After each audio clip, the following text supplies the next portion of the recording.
اعلیٰ سطحی پاکستانی وفد جوائنٹ ایکشن کمیٹی کے نمائندوں سے مذاکرات کر رہا ہے۔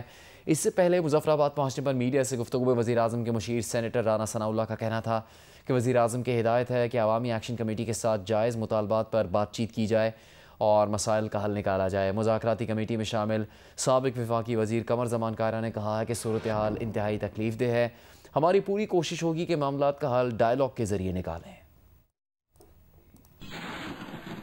ہم یہاں پہ حاضر ہوئے ہیں اور جو عوامی ایکشن کمیٹی کے جو ہمارے دوست ہیں ان کے مطالبات کو سنیں گے، اور ہماری یہ کوشش ہے، پرائم منسٹر صاحب کی یہ ایڈوائز ہے کہ ان کے ساتھ بیٹھا جائے، ان کے جو جائز مطالبات ہیں ان کے اوپر نیگوشیٹ کیا جائے اور اس کا کوئی جو ہے وہ ایمیکیبلی حل جو ہے وہ نکالا جائے۔ تشدد کا راستہ جو ہے وہ ہمیشہ جو ہے وہ اس کے نقصانات ہی ہوتے ہیں، اس سے کوئی معاملہ سلجھتا نہیں ہے بلکہ الجھتا ہے۔ یہ کشمیر کے عوام کی بات ہے، افراد کی بات نہیں ہے، چند لوگوں کی بات نہیں ہے۔ صورتحال انتہائی نگفتہ بے ہوئی ہے، تکلیف دہ ہوئی ہے۔ وزیر اعظم صاحب نے اس سے پہلے بھی اور اب بھی کوشش کی ہے، ہمیں ایک کمیٹی کی صورت میں بھیجا ہے، اور ہماری یہ پوری کوشش ہوگی کہ ہم معاملات کا حل ڈائیلاگ کے ذریعے کرنا چاہتے ہیں۔ ڈیموکریسی ڈائیلاگ سے چلتی ہے۔ میں عوام سے بھی اور ایکشن کمیٹی کے ممبران سے بھی گزارش کروں گا، جو لیڈرشپ ہوتی ہے نا تحریکوں کی، اس کی یہ بھی ذمہ داری ہوتی ہے کہ جب چیزیں اپنے ہاتھ سے باہر نکلنا شروع ہو جائیں اور وائلنٹ ہو جائیں، جن کے لیے آپ کوشش کر رہے ہیں کہ ان کی زندگیوں میں آسانیاں پیدا ہوں، ان کے لیے اور ریاست کے لیے خطرے پیدا ہو جائیں، تو وہاں تحریکوں کو سلو کیا جاتا ہے، وہاں روکا جاتا ہے، پھر راستے نکالے جاتے ہیں۔ وزیر اعظم شہباز شریف نے آزاد کشمیر میں مظاہروں کے دوران ناخوشگوار واقعات کی تحقیقات کا حکم دیا ہے۔ وزیر اعظم نے شہریوں سے پرامن رہنے کی اپیل کی ہے۔ قانون نافذ کرنے والے اداروں کو تحمل اور بردباری کا مظاہرہ کرنے کی ہدایت کرتے ہوئے وزیر اعظم نے کہا کہ حکومت اپنی کشمیری بھائیوں کے مسائل کو حل کرنے کے لیے ہر وقت تیار ہے۔ ایکشن کمیٹی کے اراکین اور قیادت سے اپیل ہے کہ حکومتی مذاکراتی کمیٹی سے تعاون کریں۔ مذاکراتی کمیٹی اپنی سفارشات اور مجوزہ حل بلا تاخیر وزیر اعظم آفس کو بھجوائے گی تاکہ مسائل کے فوری حل کے لیے اقدامات کیے جا سکیں۔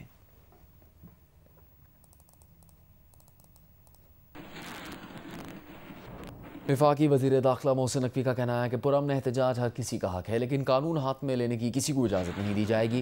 شرپسند عناصر دشمن کی ایما پر آزاد کشمیر کے امن کو خراب کرنے کی کوشش کر رہے ہیں، ان کے مذموم مقاصد کو ہرگز کامیاب نہیں ہونے دیں گے۔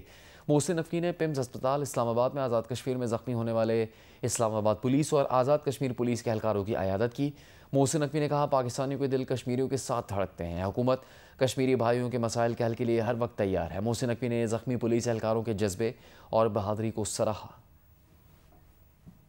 وزیر اعظم کی کیش لیس معیشت کی طرف پیش رفت سے عالمی سطح پر پاکستان پر اعتماد بڑھا ہے۔ اقوام متحدہ کے بیٹر دین کیش الائنس کی راست کے ذریعے مرچنٹ ادائیگی کی پرائسنگ پر تحقیقی رپورٹ اجرا کی تقریب سے خطاب میں ڈپٹی گورنر سلیم اللہ نے کہا کہ اسٹیٹ بینک قانونی اور ریگولیٹری فریم ورک کے تحت ڈیجیٹل معیشت کو فروغ دے رہا ہے۔ دیکھیے ریاض این ڈی کی report.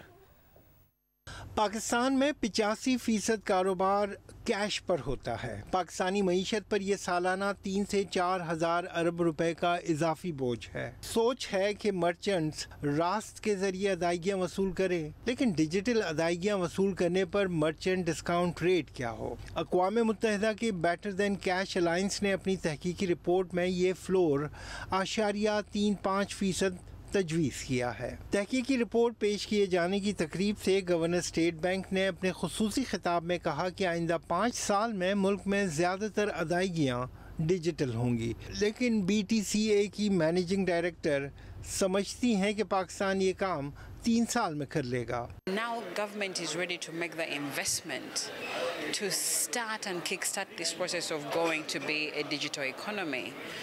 That is a big step. So when leadership is committed, then industry does what is required to go out and invest in that opportunity. تقریب کو بتایا گیا کہ 1000 ارب روپے کی ادائیگیاں نقد سے ڈیجیٹل ہوں تو بینکوں کا ڈپازٹ 3500 ارب روپے بڑھے گا۔ راس کا جو ہے آبجیکٹو ہے وہ یہ ہے کہ کیش کی ہی خصوصیات ہم ایک ایسی پیمنٹ سروس میں لے آئیں جو کہ کیش کی طرح فوری طور پہ مل جائے اور کوئی ویلیو بھی لوز نہ ہو، اور وہ جو ہے وہ کمفرٹیبل بھی فیل کرے، لینے والا بھی اور دینے والا بھی، خریدار بھی اور بیچنے والا بھی. یہ جو ہے both parties receiving and sending end پر وہ بالکل اس کو کیش کی طرح ہی سمجھے. تو جو ایکسپیرینس ہے وہ ہم چاہتے ہیں کہ وہ ایکسپیرینس لوگوں کو حاصل ہو, پاکستانیوں کو حاصل ہو, جو کہ بالکل کیش کے قریب ہو. رپورٹ میں اسٹیٹ بینک, بینکوں, پیمنٹ سروس پرووائڈر, وزارت اور انڈسٹری ایکٹرز پر مشتمل قومی مرچنٹ پیمنٹ ورکنگ گروپ بنانے کی تجویز دی گئی ہے. ورکنگ گروپ پیمنٹ پرائسنگ کی نگرانی کرنے کے لیے ہوگا. کیمرامین جاوید عمرانی کے ساتھ ریاض اینڈی, جیو نیوز, کراچی. وزیر اعظم شہباز شریف وطن واپسی کے لیے لندن سے روانہ ہو گئے ہیں. وزیر اعظم شہباز شریف کو ایئرپورٹ پر الوداع کہنے کے لیے ہائی کمشنر ڈاکٹر محمد فیصل, مسلم لیگ نون کے صدر احسن ڈار اور دیگر عہدیدار موجود تھے. شہباز شریف امریکہ میں اقوام متحدہ کی جنرل اسمبلی سے خطاب کے بعد ہفتے کو لندن پہنچے تھے. وزیر اعظم نے لندن میں قیام کے دوران مختلف پاکستانی وفود سے ملاقاتیں کی اور پاکستان میں منعقد اہم میٹنگز میں آن لائن شرکت کی تھی.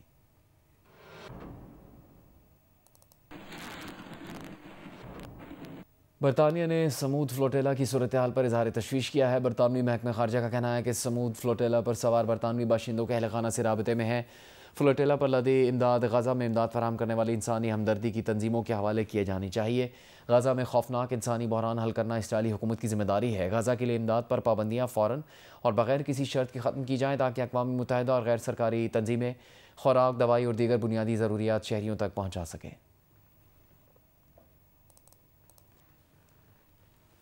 ہالی ووڈ کے نامور اداکاروں اور فلم سازوں سمیت 3,900 سے زیادہ فنکاروں نے اسرائیلی فلمی اداروں کے بائیکاٹ کا اعلان کر دیا ہے. بائیکاٹ کرنے والوں میں ایما سٹون, ٹلڈا سوینٹن, سوزن سرنڈن اور مارک رفلو جیسے بڑے نام شامل ہیں. فنکاروں کا کہنا ہے کہ وہ اسرائیلی فلمی اداروں کے ساتھ کام نہیں کریں گے. انہوں نے اقدام کو نسل پرستی اور غزہ میں جاری نسل کشی کے خلاف ایک اصولی موقف قرار دیا اور واضح کیا کہ یہ بائیکاٹ ان اداروں کے خلاف ہے جو انسانی حقوق کی خلاف ورزیوں میں شریک ہیں. وزیر مملکت برائے داخلہ طلال چودھری نے اسلام آباد پریس کلب میں پولیس تشدد کے واقعے پر معافی مانگ لی. کہا واقعہ اچانک رونما ہوا. پولیس تشدد کے واقعے پر صحافیوں سے غیر مشروط معافی مانگتے ہیں. وفاقی وزیر داخلہ محسن نقوی نے اسلام آباد پریس کلب میں پیش آنے والے واقعے کا نوٹس لے لیا ہے. آئی جی اسلام آباد پولیس سے رپورٹ طلب کر لی. محسن نقوی نے تشدد کے واقعے کی تحقیقات کا حکم دے دیا. کہا صحافی برادری پر تشدد کسی صورت برداشت نہیں. واقعے میں ملوث اہلکاروں کا تعین کر کے انضباطی کارروائی عمل میں لائی جائے.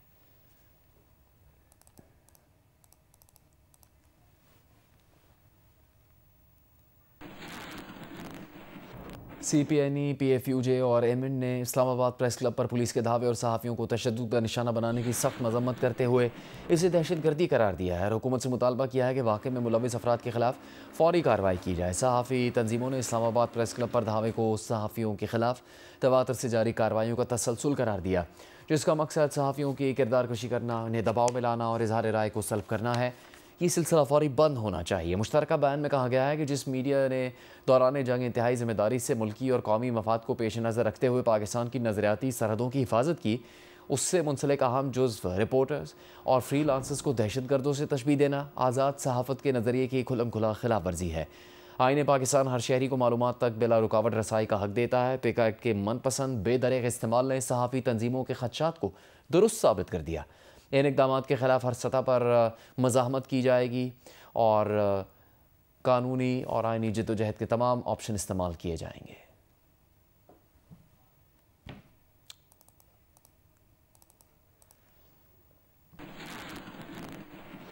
صدر کراچی پریس کلب فاضل جمیلی کی اسلام آباد میں صحافیوں پر پولیس کے تشدد کی مذمت. ایک بیان میں کہا کہ اسلام آباد پریس کلب میں صحافیوں پر پولیس کے تشدد کی مذمت کرتے ہیں. اسلام آباد پولیس نے نیشنل پریس کلب کی حرمت کو پامال کیا. نیشنل پریس کلب کی حرمت کی خلاف ورزی ناقابل قبول ہے. مکمل جواب دہی ہونی چاہیے.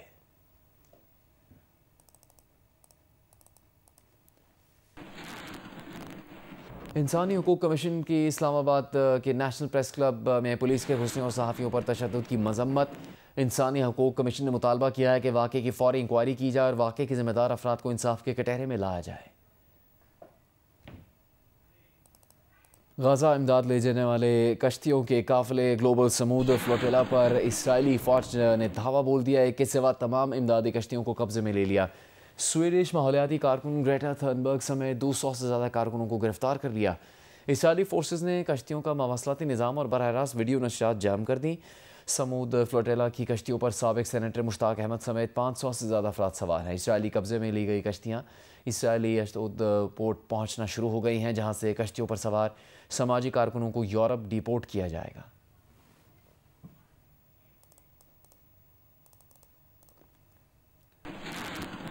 وزیر اعظم شہباز شریف نے سمود غزہ فلوٹیلا پر اسرائیلی فوج کے بزدلانہ حملے کی مذمت کی ہے۔ کہا فلوٹیلا میں 44 ممالک کے 450 سے زیادہ امدادی کارکن سوار تھے۔ فلوٹیلا میں شریک افراد کو اسرائیلی افواج نے غیر قانونی طور پر حراست میں لے لیا۔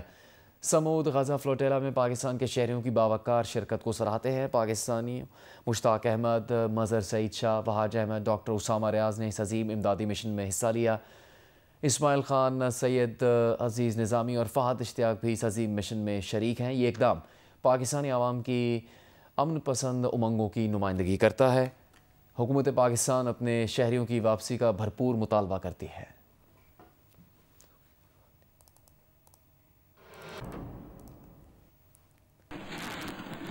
گلوبل سمود فلوٹیلا پر سوار ماحولیاتی کارکن گریٹا تھنبرگ کا اسرائیلی گرفتاری کے بعد ریکارڈ کیا گیا بیان جاری کر دیا گیا ہے۔ بیان میں گریٹا کا کہنا ہے کہ اگر آپ یہ ویڈیو دیکھ رہے ہیں تو اس کا مطلب ہے کہ مجھے میری مرضی کے بغیر اسرائیلی فوج نے اغوا کر لیا ہے۔ ہمارا انسانی ہمدردی کا مشن عالمی قانون کے مطابق اور پرتشدد نہیں تھا۔ سویڈن کی حکومت نے ان کے اور ان کے ساتھیوں کی فوری رہائی کا مطالبہ کرے۔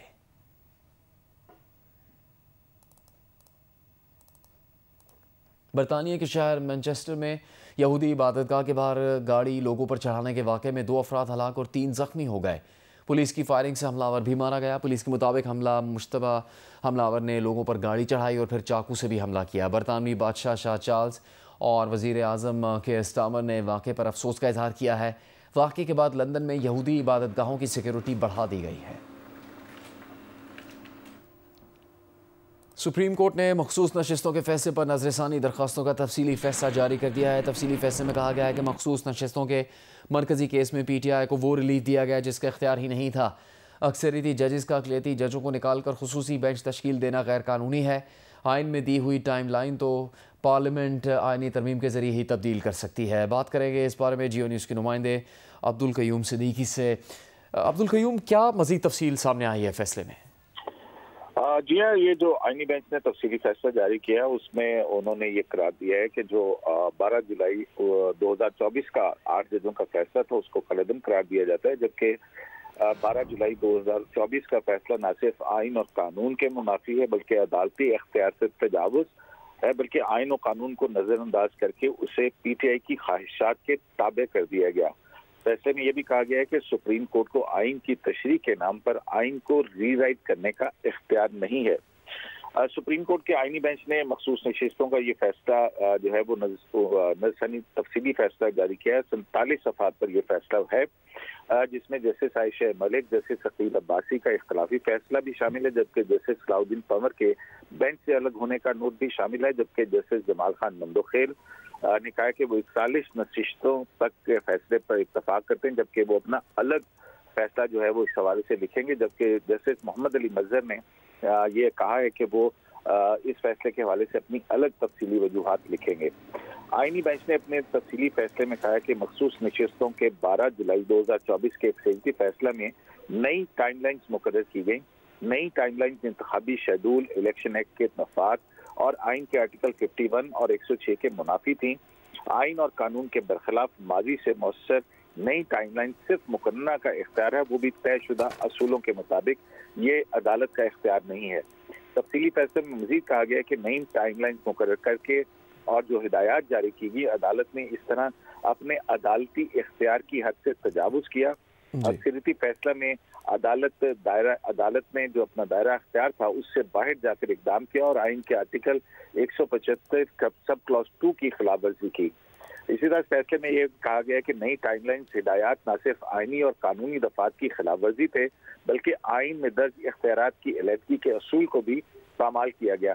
تفصیلی فیصلے میں مزید کہا گیا کہ عدالت نے اپنی واضح حدود سے آگے بڑھ کر طے شدہ اصولوں کے تحت قانون سازی کے میدان میں بھی مداخلت کی اور 12 جولائی 2024 کا اکثریتی فیصلہ آئین میں دیے گئے جمہوری اقدار اور اصولوں کے بھی کھلی خلاف ورزی تھے۔ بہت شکریہ آپ کا عبدالقیوم صدیقی اس تفصیل کے لیے۔